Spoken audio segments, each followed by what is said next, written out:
Hi, I would like to introduce you to MobyMax, an educational website that integrates technology into instruction and learning.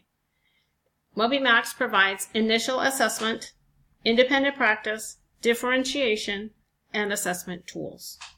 When you log in to the MobyMax screen, you will then be taken to this tile screen where the different content areas are displayed.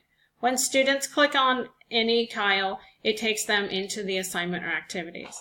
When teachers access a tile, it gives them real-time and progress data for their students.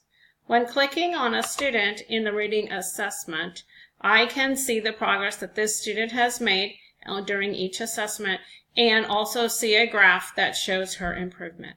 I have used this graph during parent conferences and also send it home with report cards. One of the great opportunities that MobyMax provides is student motivation. When you scroll down, you can see it provides a number of different opportunities. I use badges, games, and certificates.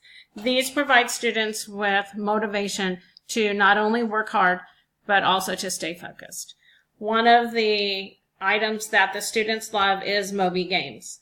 As students work in the different content areas, they earn seconds toward Moby Games, which they can then use at any point in time that the teacher determines is appropriate. My students love earning those games, and when they don't have enough games, they quickly get on to various tiles in order to earn more time. MobyMax provides a 30-day free trial offer. I encourage you to try it out and see if it'll work in your classroom. Thank you.